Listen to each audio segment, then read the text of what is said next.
आज हम बात करेंगे हाइब्रिडाइजेशन की। हाइब्रिडाइजेशन के अंदर हमने हाइब्रिडाइजेशन की 3 टाइप्स पढ़ी हैं, sp3, sp2 और sp। sp3 हाइब्रिडाइजेशन जो सी होती है ये इस तरीक़ा की होती है। इसमें ये सेंट्रल एटम होता है, सेंट्रल एटम के गिर्द इस तरीके से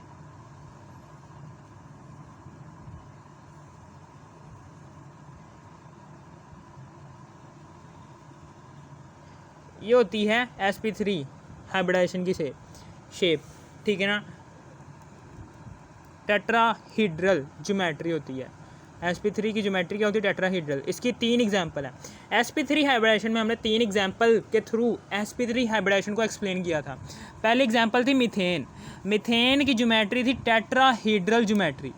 मीथेन की ज्योमेट्री क्या थी? Tetrahedral geometry. और जबकि इसका जो सा बॉन्ड एंगल था 109.5, यानी कि ये मीथेन है, ये कार्बन है, ये कार्बन जो सा है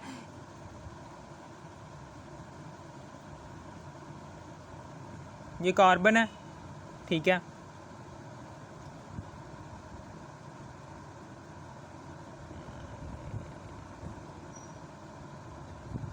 ये कार्बन है,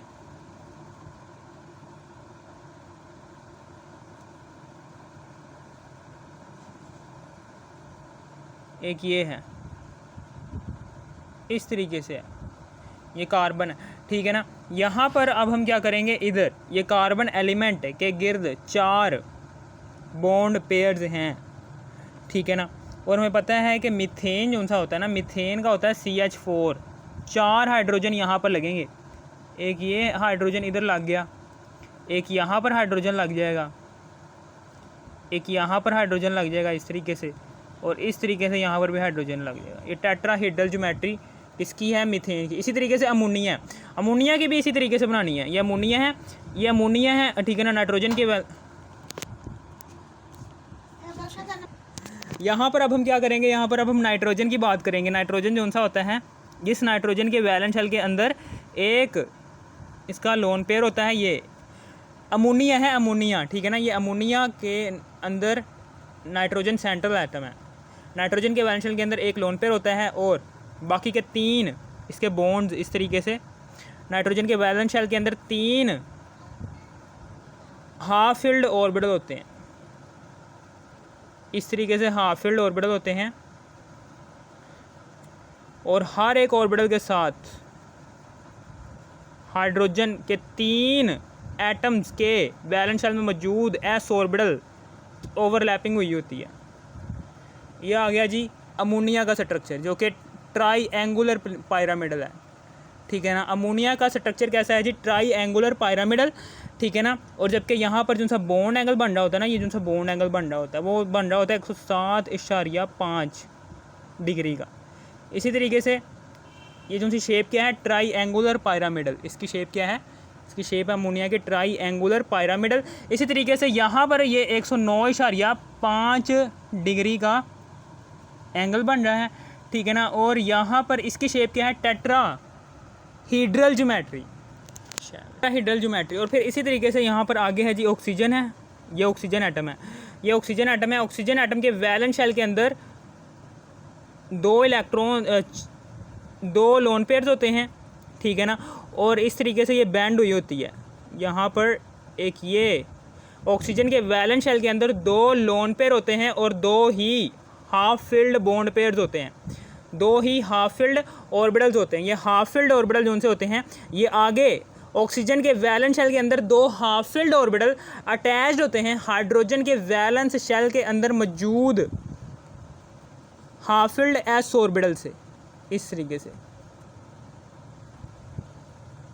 ये है, ठीक है ना। यही सारी की सारी कहानी। ये बेंट है, ठीक है ना। ये बेंट स्ट्रक्चर है क्योंकि 2 लोन पेयर्स बहुत ज़्यादा जगह घेरी होती है। इन्होंने 2 बॉन्ड के पेयर्स के ऊपर प्रेशर लगाया था, जिसकी वजह से यहाँ पर बेंट हो जाते हैं। यहाँ पर जो सा बॉन्ड पेयर एंगल बनेगा ना, वो 104.5 डिग्री होगा, बहुत ही कम हो जाएगा, क्योंकि यहाँ पर 2 लोन पेयर्स आ गए। बेंट ज्योमेट्री है। इसी तरीके से इथीन है। इसी तरीके से अब हम sp2 की बात कर लेते हैं। sp2 की ज्योमेट्री होती है इस तरीके से, ये सेंट्रल एटम है, ठीक है ना। यहाँ पर करके ये आ गया और एक ये आ गया,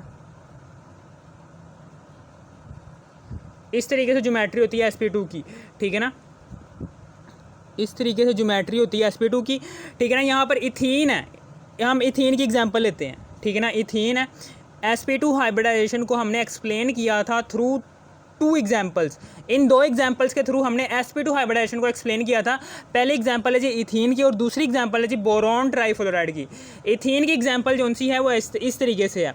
इथीन की एग्जाम्पल किस तरीके से है, इथीन की एग्जाम्पल इस तरीके से है। सबसे पहले तो हम कार्बन लेंगे इधर, ठीक है ना, ये कार्बन दूसरे कार्बन के साथ अटैच्ड है, ठीक है ना, समझ आ गई। और इस तरीके से यहाँ पर 2 हाइड्रोजन इस तरीके से अटैच्ड हैं ये, और 2 हाइड्रोजन एटम इस तरीके से यहाँ पर अटैच्ड हैं ये, ठीक है ना। और यहाँ पर जोन सा इधर करके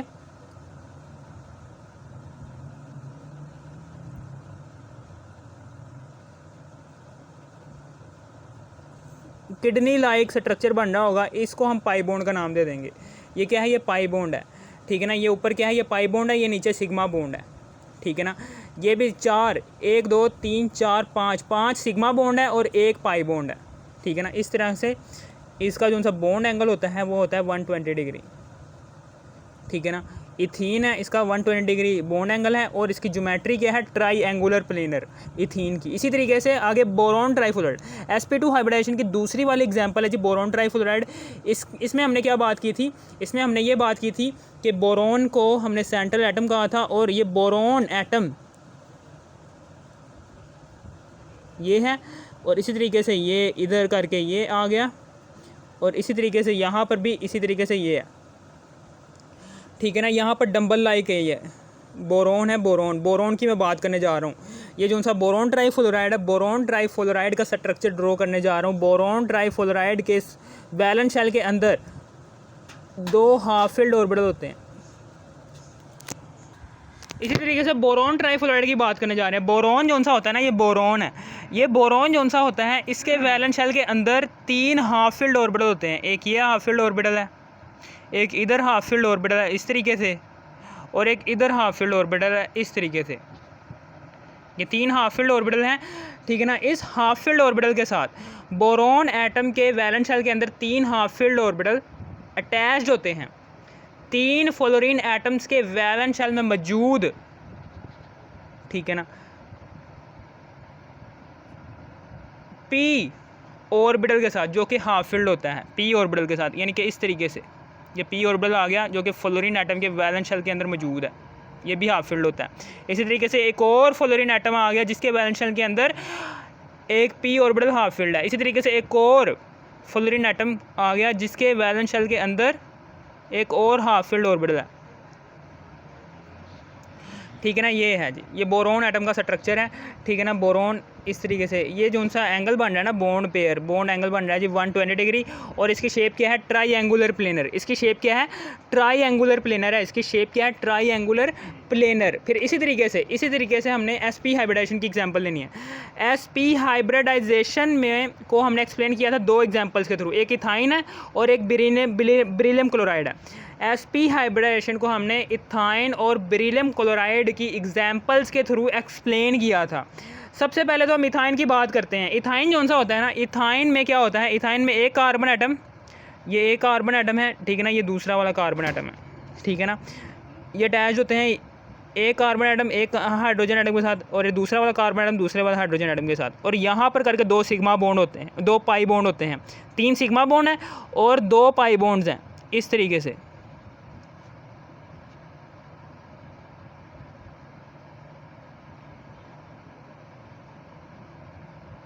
किडनी लाइक है, ठीक है ना। यहाँ पर इस तरीके से 2 पाई बॉन्ड आ गए, ठीक है ना। ये 2 पाई बॉन्ड है और ये 3 सिग्मा बॉन्ड है। ये है जी इथाइन की ज्योमेट्री, ये लीनियर होती है, इथाइन की ज्योमेट्री लीनियर है, और जबकि यहाँ पर जो सा बॉन्ड एंगल बन रहा है वो 180 डिग्री है, ठीक है ना। इसी तरीके से बेरिलियम क्लोराइड है, बेरिलियम जो सा होता है ये सेंट्रल एटम होता है, ठीक है ना, जिसके इर्द गिर्द इस तरीके से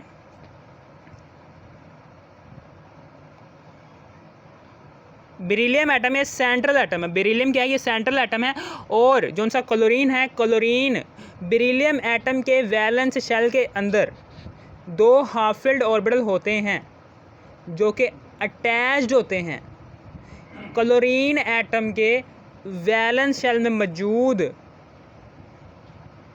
हाफ फिल्ड ऑर्बिटल p के साथ, ठीक है ना, यहाँ पर p ऑर्बिटल इस तरीके से अटैच्ड होगा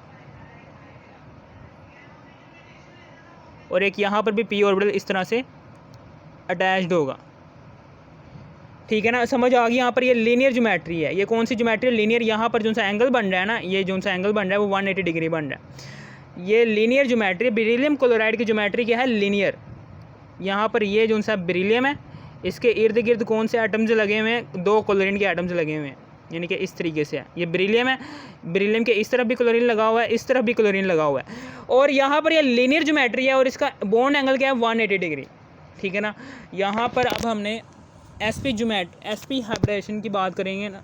इसकी जो सी ज्योमेट्री होती है वो लीनियर होती है इस तरीके से।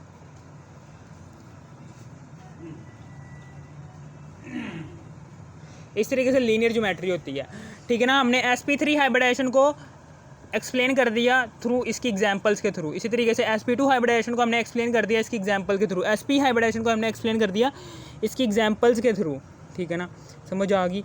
और यहाँ पर यहाँ पर बॉन्ड एंगल्स वगैरह लिख दिए। अगर आपको इस वीडियो की ज़रा सी भी थोड़ी सी भी समझ आ गई हो, इस वीडियो को कर दो लाइक और सब्सक्राइब और शेयर भी कर देना। Thanks for watching me.